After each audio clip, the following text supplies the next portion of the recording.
Good morning. मी प्राची देशनाथ, जवाहरलाल नेहरू महाविद्यालयातील विद्यार्थिनी. मी विषयाच्या विरुद्ध बाजूने बोलणार आहे, म्हणजेच महिलांना स्वतःच्या संविधानातील हक्कांबद्दलची जागरूकता नाही. तर अध्यक्ष महोदय, सर्वप्रथम मी बोलू इच्छिते. हक्क लिहिले कागदावर, पण मनावरची धूळ मात्र मिटली नाही. हक्क लिहिले कागदावर, पण मनावरची धूळ मात्र मिटली नाही. म्हणतात स्त्री अधिकाराची सुरुवात होईल, स्त्री अधिकाराचा उजेड होईल, पण त्या उजेडाची पहाट अद्यापही झाली नाही. सर्वप्रथम आपण पाहायला गेलो तर भारतातील जास्तीत जास्त भाग हा ग्रामीण ठिकाणी असतो. तर ग्रामीण ठिकाणांमध्ये आपल्याला सर्वात जास्त पाहायला मिळते की महिला ह्या सुशिक्षित कमी असतात. त्यांना संविधानाच्या हक्काबद्दलची माहिती नसते, आणि माहिती जरी असली तरी त्या आवाज उचलायला काही ठिकाणी मागे पडतात. कारण सर्वप्रथम गावातील स्त्रियांना अशी भीती असते की माझा नवराचा करता धरता आहे, मी तर काहीच करत नाही घरच्या कामांच्या शिवाय किंवा शेतीशिवाय. मग जर मी महिला हिंसेवर आवाज उचलला किंवा माझ्या हक्काबद्दल बोलायला गेले आणि त्यांनी मला घराच्या बाहेर काढले तर मी कुठे जाणार, माझं काय होणार, हा सर्व विचार तिच्या मनामध्ये सर्वात आधी येतो. आणि दुसरी गोष्ट म्हणजे जर तिने आवाज उचलला जरी पण तिच्या पाठीशी एकही व्यक्ती उभा नसतो. तर का? कारण जर ती कोर्टामध्ये गेली किंवा पोलीस स्टेशनमध्ये गेली तर तिला 100 प्रश्न विचारले जातील, आणि 100 प्रश्न विचारल्यानंतर ती उत्तर काय तरी देईल. कारण ती पोलिसांना भीते, कोर्टातील न्यायाधीशाला भीते की मी त्याच्यासमोर माझ्या घरातले माझे लैंगिक छळाबद्दलचे प्रश्न कसे तरी मी मांडू शकणार आणि काय तरी मी बोलू शकणार. एवढं सगळं विसरून सुद्धा जर एखाद्या महिलेने हिंमत जरी केली तर त्यावर पूर्णपणे तिला न्याय मिळायला 8 ते 9 वर्ष लागतात. आणि एवढ्या वर्षाच्या कालावधीमध्ये तिला कोणीतरी सपोर्ट करणार बरं?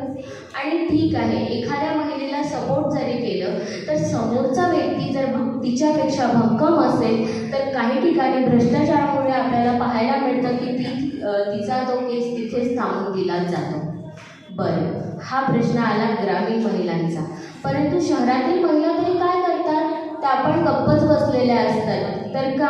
कारण मुलींना लहानपणापासून शिकवण्यात येतं की मुलींनी जास्त बोलायचं नाही, बाहेर पडायचं नाही, आपले हक्क गाजवायचे नाही. कारण कितीही झालं तरी लग्न करून तिला चूल आणि मुलंच सांभाळायचं आहे, यापुढे तिला जायचं नाही, ही तिला लहानपणापासून शिकवण्यात येतं.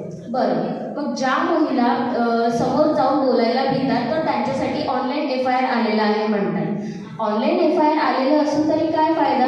प्रत्येकाकडे अँड्रॉइड मोबाईल नसतो. अँड्रॉइड मोबाईल असला तरी नेट नसतं, आणि नेट असला तरी त्यांना ते ॲप्लिकेशन्स यूजच करता येत नाही. त्यामुळे त्यांना या सर्व गोष्टींचा काहीच फायदा होत नाही.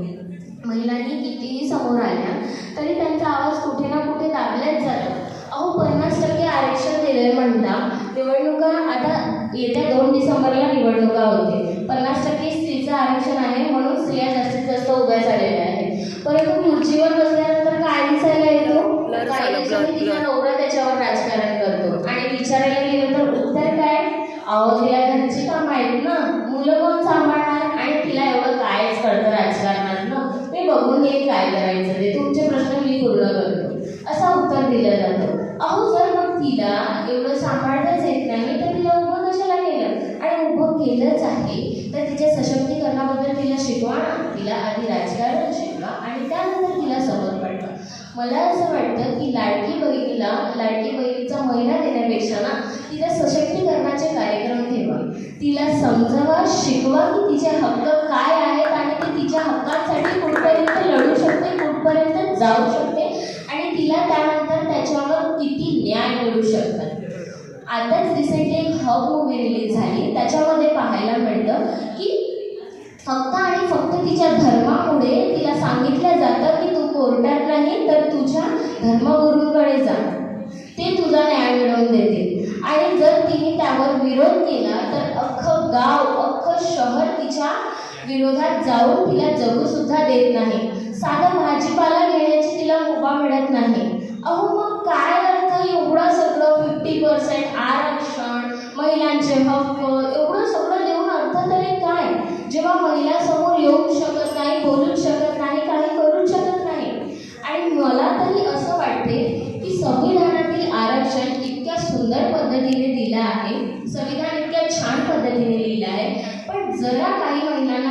वाचण्यात अवघड जातं, तर त्यांना आधी त्यांचे हक्क शिकवायला पाहिजे, त्यांच्या सशक्तीकरणाचे कार्यक्रम उभारले पाहिजे आणि NGOची संख्या वाढवून नाही तर NGOला कार्य कसे करायचे आहे ते शिकवायला पाहिजे. महिलांसोबत पोलिसांनी कसं बोलायचं आहे ते सांगायला पाहिजे आणि सर्वप्रथम महिलांचा आदर करायला पाहिजे. धन्यवाद.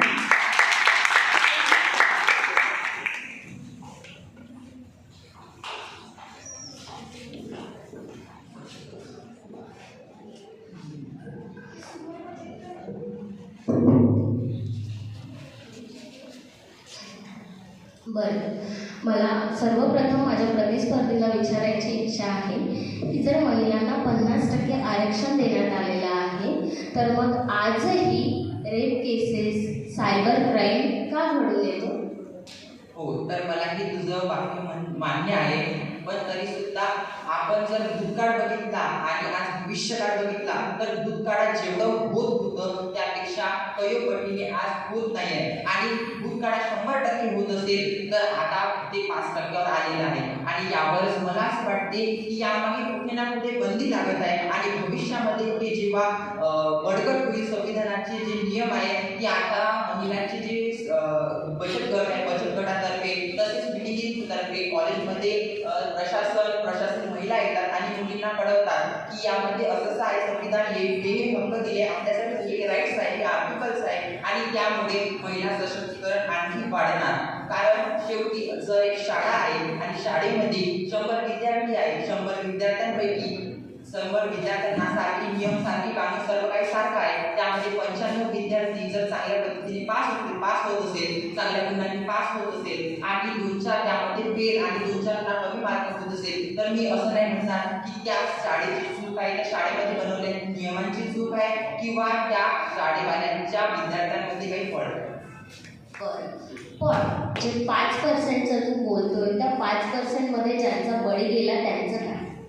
आता आपण त्यांच्यासाठी तर काही करू नाही शकत, कारण ते जे बळी पडत आहे त्यांना कुठेतरी एक सशक्त कायदा माहिती नाही आहे आणि ती बळी पडण्याचं कारण आहे अशिक्षितपणा. कारण आज शिक्षण खूप कमी घेत आहे आणि जे शिकले सवरले मुलं आहेत त्यांना जे संविधान कळत आहे आणि तेच मुलं आज दुसऱ्या व्यक्तींना, दुसऱ्या लोकांना जे अनपढ आहे आपल्या गावामध्ये त्यांना कळत नाही आहे, त्यांना पटवून देण्याचा प्रयत्न करत आहेत. मला असं वाटते की कुठेतरी ते थांबणार. एक दिवस असा येणार की भारतातल्या सर्व नागरिकाला महिलांच्या हक्कांबद्दल संविधानात जे लिहिलेलं आहे ते कळणार आणि कुठेतरी यांना बंदी लागणार. पण मला असं वाटतं की भारतीय संविधानानुसार काही आजकाल कळतच नाही आहे, कारण शाळांपेक्षा जास्त तर मंदिरांची संख्या वाढते ना आणि सरकारी शाळांना ताले लागले.